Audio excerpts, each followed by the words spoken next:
12 जून 2025 दोपहर 1:38 गुजरात के आसमान में उड़ रहा था एयर इंडिया का ड्रीम लाइनर AI-171।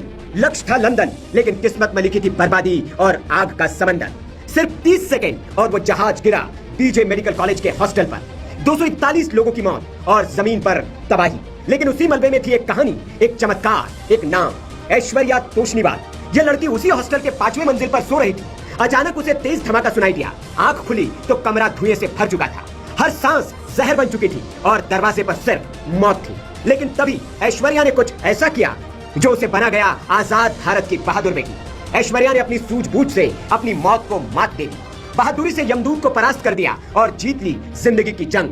ऐश्वर्या ने तुरंत दिमाग लगाया, कमरे में इधर उधर देखा, उसे दिखा एक कंबल, वही बना उसका कवच और हिम्मत बनी हथियार। उसी कंबल में खुद को उसने लपेटा और धुएं की उस भूल भुलैया में जिंदगी का रास्ता तलाश लिया। सांस लेने के लिए दरवाजे नहीं थे, हर सीढ़ी आग से घिरी थी, लेकिन ऐश्वर्या हिम्मत के साथ उतरी 5 मंजिल नीचे। उसके हाथ जले, चेहरा झुलसा, लेकिन उसका जज्बा न डिगा न हिला। नीचे आकर सबसे पहले उसने फोन किया अपने पिता को और रोते हुए बोली, पापा मैं बच गई। उसके पापा उस वक्त अकोला में दुर्गा चौक में अपनी दुकान पर बैठे थे। बेटी की कांपती आवाज सुनते ही अमोल का दिल बैठ गया था, लेकिन बेटी की आवाज सुनकर अमोल तोष्णीवाल के जान में जान आ गई। उनकी आंखों में आंसू थे, खुशी के आंसू। जो हादसा हुआ ये 1:38 पर हुआ है और ऐश्वर्या का कॉल मेरे को हॉस्पिटल पहुंचने के बाद में आया 2:13-14 पर।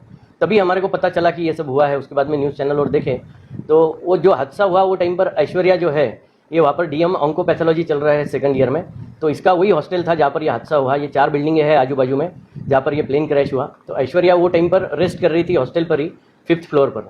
तो हादसा हुआ जब वो अचानक एकदम उठी आवाज़ की वजह से, और उसने गैलरी में जाके देखा तो कुछ मतलब उसको समझ में नहीं आया कि आवाज़ काय की है। आजू बाजू में बिल्डिंग पूरी मतलब दिख नहीं रही है, ब्लैक क्लाउड्स और कुछ धुआं उसके रूम में आया।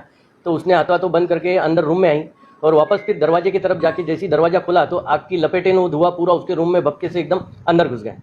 तो फिर उसको लगा कि अब कुछ तो गड़बड़ हुई है, कोई आवाज़ कोई दिख नहीं रहा, कुछ नहीं। उसको सतर्कता सूझी, भगवान ने उसको मतलब बुद्धि दी कि भाई जो ब्लैंकेट था उसने वो ब्लैंकेट खुद को रैप करा चेहरे से लेकर नीचे तक के, और बगैर कुछ देखे सोचे समझे जैसे ही मतलब उसको मालूम था रेगुलर स्टेप्स कहाँ पर है, दिख तो कुछ नहीं रहा था, वो उतरते हुए वैसे ही नीचे भागते दौड़ते आई और उसमें से सेफली बाहर निकली।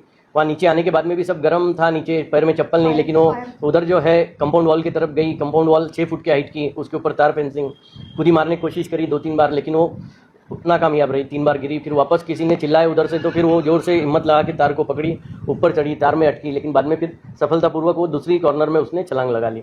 और छलांग लगाने के बाद में उधर से कोई ऑटो आ रहा था, वो ऑटो में सीधा बैठ गई, उसको बोले कि हॉस्पिटल ले करके, तो वो हॉस्पिटल पहुंच गई और ऐसे वो सेफली निकली है। काफ़ी साथीदार डॉक्टर्स लोग अभी कहे हुए उनके DNA टेस्ट चलेंगे, कुछ समझ में नहीं आ रहा क्या हुआ करके। और इससे जब बात हुई फिर हमारे को थोड़ा ठीक लगा कि भाई चलो ये सेफ है, तो हम अभी अब अहमदाबाद निकल रहे हैं सब। उसके दादा जिनका जन्मदिन मनाने के लिए वो हाल ही में अकोला गई थी, वे भी बोले भगवान का लाख लाख शुक्र है हमारी पोती जिंदा है। ऐश्वर्या तोष्णीवाल अहमदाबाद के Gujarat cancer research institute medical college में DM ऑन्कोपैथोलॉजी की 2य वर्ष की छात्रा है। ऐश्वर्या ने इस हादसे के बारे में बताया, मैं नींद में थी, तभी एक तेज आवाज से मेरी आंख खुली, कमरा धुएं से भर चुका था और बाहर से चीख पुकार की आवाजें आ रही थी। वो पल मेरी जिंदगी का सबसे डरावना अनुभव था। धुआं इतना घना था कि कुछ दिखाई नहीं दे रहा था, लेकिन मैंने हार नहीं मानी। लेकिन सवाल अभी भी बाकी है कि क्या ये सिर्फ एक हादसा था या कुछ और। जांच रिपोर्ट अभी आएगी और सच पता चलेगा, लेकिन इस घटना ने एक सबक दे दिया है कि जब चारों ओर मौत का साया हो तो जिंदा वही रह पाता है जो हिम्मत से हार नहीं मानता। ऐश्वर्या ने यह साबित कर दिखाया कि अगर हिम्मत और सूझबूझ से काम लिया जाए तो हर जंग जीती जा सकती है, मौत को भी मात दी जा सकती है। ये बेटी आज हर किसी के लिए मिसाल बन गई है। ये बेटी आज हर किसी के लिए मिसाल बन गई है। वीडियो को शेयर कीजिए ताकि हर कोई जान सके कि हिम्मत और सूझबूझ से कैसे मौत को मात दी जा सकती है। Bureau report VK news. हाँ, कैसी है बेटा? ठीक हो अभी? हाँ ना, हम भी अभी निकल रहे हैं। अच्छा, हाँ, सामान तो पूरा ले लिया जैसे भी सब समझ में आया वैसे, ठीक है ना? है क्या नहीं? फिर आने के बाद में देखते हैं अपन कैसे क्या है ना। चलेगा। सिचुएशन के बारे में क्या अभी उधर क्या हालत, मतलब बहुत ही ज्यादा ही सुनने में आ रहा सब हुआ। नहीं है, बेकारी हुआ है वो। हाँ। 4 बिल्डिंग है लग के, हाँ। और एक पीछे एक बिल्डिंग थी जो बॉयज हॉस्टल की मेस थी। हाँ, हाँ। तो वहाँ पे मेन प्लेन क्रैश हुआ। वो तो 2 मंजिली बिल्डिंग थी। अच्छा। तो प्लेन वो 2 मंजिली बिल्डिंग पे ही क्रैश हुआ। जो मेन फोटोज आ रहे हैं ना सारे, हाँ। बिल्डिंग के अंदर घुसा हुआ प्लेन है, हाँ। तो उसमें है। तो इंजन सामने की तरफ रहता है ना, हाँ। जैसे प्लेन उड़ता है हाँ। तो उसमें घुसा। फिर उसके आगे के पार्ट्स बिल्डिंग नंबर 1 पे आए, मैं बिल्डिंग नंबर 2 पे थी। अच्छा। 3 पे भी उड़ा और 4 पे भी उड़ा, तो 4 पे भी गए उसके स्प्रेड। अरे। तो पहली आग लगी 1 पे, 4 पे और मैं 3 में थी। अच्छा। तो वहाँ से निकल के तेरी बिल्डिंग भी पूरी फायर हो गई थी ना? पूरी सब फुल फायर। हाँ, मेरी हाँ। बिल्डिंग के नीचे के जो ग्राउंड फ्लोर है उसके अंदर तो घुसा हुआ भी है प्लेन पूरा, नहीं बराबर दिख रहा है अभी भी। नहीं बहुत अपने को भगवान ने बचाया, गजानन महाराज की कृपा है। चलो ठीक है बेटा, आते हैं हम फिर देखते हैं। बेटा वहाँ का मंजर अस्पताल का कैसा है रे बेटा? अस्पताल अभी तो ठीक है, मतलब अंकल जो भी था सब कल ही हुआ, क्योंकि कल जितने भी बॉडीज थी सब निकल गई। अभी तो वैसा ही चल रहा है। हाँ क्या? काफी लोगों की डेथ हुई है। आपको कहाँ पे लगा बेटा? नहीं मुझे कुछ खास लगा नहीं, मैं जल्दी निकल गई थी वहां से, उतर गई थी फटक से ब्लैंकेट लेके।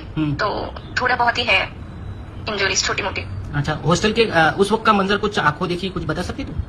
नहीं बस मैंने तो जैसे ही देखा मुझे तो ऐसा लगा कि कुछ बारिश वगैरह हो रही है क्या, लेकिन जैसे ही बालकनी खोली तो बहुत सारा धुआं आया आंख पे, तो समझ आया कि ये तो कुछ तो गड़बड़ है। फिर मेन गेट से निकलने की कोशिश की तो एकदम काला धुआं मुंह के अंदर चला गया, तो सांस लेने नहीं बन रही थी। फिर अंदर आके मैंने ब्लैंकेट उठा के, फोन उठा के बस हिम्मत करके पूरा 5 मंजिल